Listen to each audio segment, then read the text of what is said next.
Yeah, Wheaton tonight, because this is where that terrible mystery began 40 years ago. The little girls vanishing from really just within about a quarter mile of where I now stand. And this is where the press conference was held today. March 25, 1975 started like any other spring day in Kensington, Maryland. Two sisters, 12-year-old Sheila and 10-year-old Catherine Lyon, walked to the local shopping mall to grab pizza and look at Easter decorations. They never came home. What followed was one of the largest police investigations in Washington metropolitan area history, a case that would haunt detectives for nearly 4 decades until a single overlooked detail changed everything. The disappearance of the Lyon sisters shattered the innocence of suburban Maryland. This was a time when children rode bikes without supervision and walked to friends' houses alone. But after March 25th, parents kept their kids indoors. The sense of security in Kensington evaporated overnight. Police launched an immediate massive search. Every inch of forest, scrubland, and storm drain within miles was combed. Hundreds of people were interviewed. Lakes were dredged. Witnesses came forward describing an older man with a tape recorder and microphone who had been seen talking to the girls at the mall.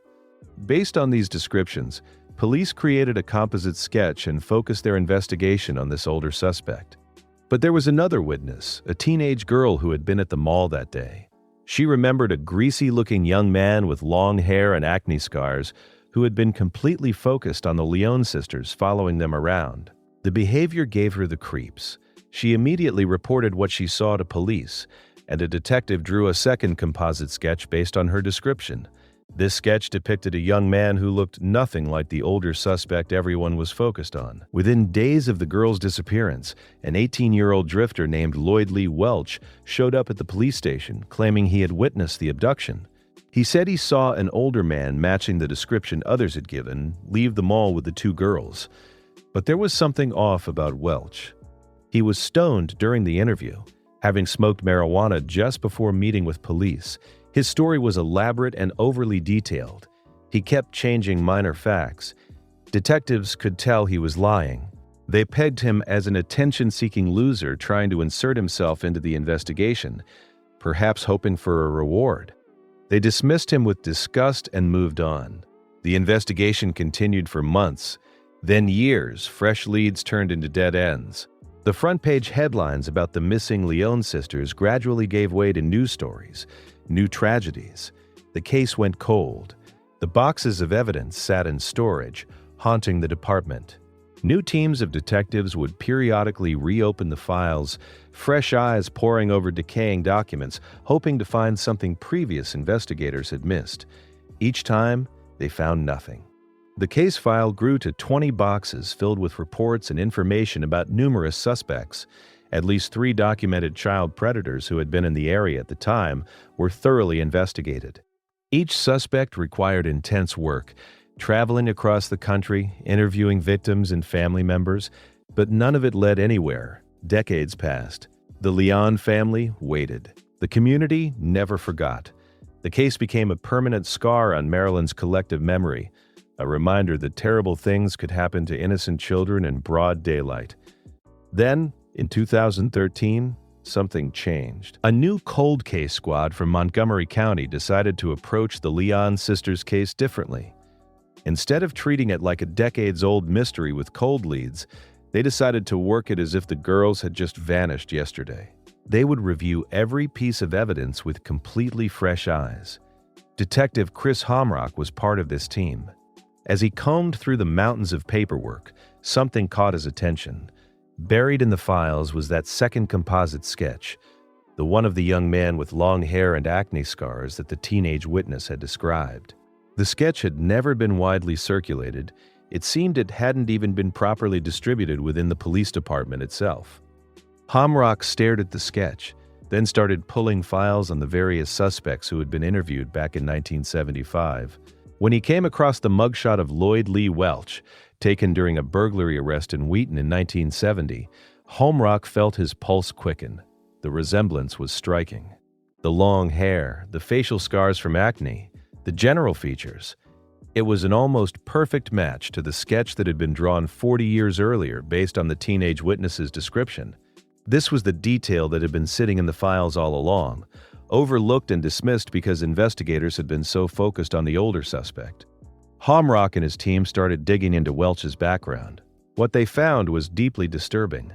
Welch had been a carnival worker in 1975, operating rides for a traveling company. He had multiple convictions for sexual offenses against young girls. Since 1990, he had been incarcerated in Delaware, serving a 33-year sentence for molesting a 10-year-old girl. The man who had been dismissed as an attention-seeking liar 4 decades earlier was actually a dangerous predator who fit the profile perfectly. The cold case team tracked Welch down in Delaware.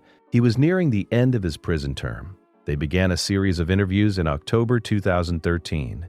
What followed was a cat-and-mouse game that would last for years. Welch was cunning and manipulative.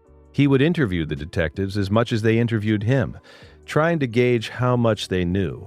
He was very tough to pin down, constantly changing his story, adding and removing details about who was involved. But the detectives persisted. They discovered that Welch had family connections to Bedford County, Virginia, more than 200 miles from Kensington. His extended family owned property on a remote area called Taylor's Mountain. The investigators learned that Welch came from an insular Appalachian family with a history of violence and abuse. Multiple family members told disturbing stories of interfamily sexual assaults, creating a picture of a deeply dysfunctional clan that protected its own. As the investigation progressed, Welch's stories began to include an oddly specific detail. He mentioned that the girls had been burned after death. This detail, combined with witness accounts from family members who remembered a bloody duffel bag being burned in a bonfire on Taylor's Mountain, gave investigators a chilling picture of what might have happened. Police conducted extensive searches of the mountain property, looking for any physical evidence that could corroborate Welch's evolving confessions. The detectives were able to locate a basement where witnesses said the sisters had been imprisoned. They found the room where family members believed the girls had been murdered. They identified the site on Taylor's Mountain where their bodies had likely been destroyed. Confronted with this evidence and the relentless investigation, Welch's resistance began to crumble. In February 2014, 40 years after the crime, investigators formally named Lloyd Lee Welch as a person of interest in the Leon sisters' disappearance. In July 2015, Welch was indicted on 2 counts of first-degree murder. The charges carried the possibility of a death sentence. Prosecutors alleged that Welch had abducted the girls from the mall, taken them to a basement where they were sexually assaulted by him and members of his family, and then murdered to prevent detection. Although investigators believed other family members were involved, Welch was the only person charged due to other suspects being deceased or insufficient evidence existing to prosecute them. In September 2017, 42 years after Catherine and Sheila Lyon walked to the mall and never came home, Lloyd Lee Welch pleaded guilty to 2 counts of first-degree felony murder. He was sentenced to 48 years in prison. Under his plea agreement, Welch admitted to participating in the abduction, but continued to deny that he sexually assaulted or killed the girls himself, claiming others were responsible. His credibility remained questionable as his account of events had changed repeatedly over years of interrogation. The Lyon family finally had their answer, though it brought little comfort. The girls' bodies were never recovered, likely destroyed in the fire on Taylor's Mountain.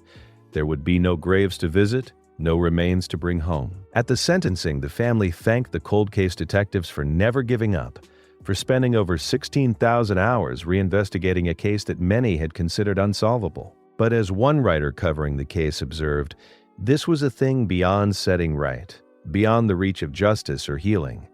The case of the Leon sisters teaches a sobering lesson about cold case investigation. Lloyd Lee Welch had been right there in front of investigators from the beginning. A witness had seen him, a sketch had been drawn, he had even walked into the police station days after the crime. But because he seemed like a lying attention seeker, because detectives were focused on another suspect, because the sketch wasn't widely circulated, he was dismissed. That single overlooked detail, that buried sketch sitting in the files for 40 years, was the key that eventually unlocked the entire case. In January 2000, Welch was transferred from Delaware to Virginia to begin serving his sentence. He will be in his 90s before becoming eligible for parole, and authorities say the chances of him ever being released are slim to none. The detective who finally connected the dots between the old sketch and Welch's mugshot said the family had become like his own during the investigation. They never stopped looking for answers, and it was his duty to bring them justice, even if that justice came 4 decades too late.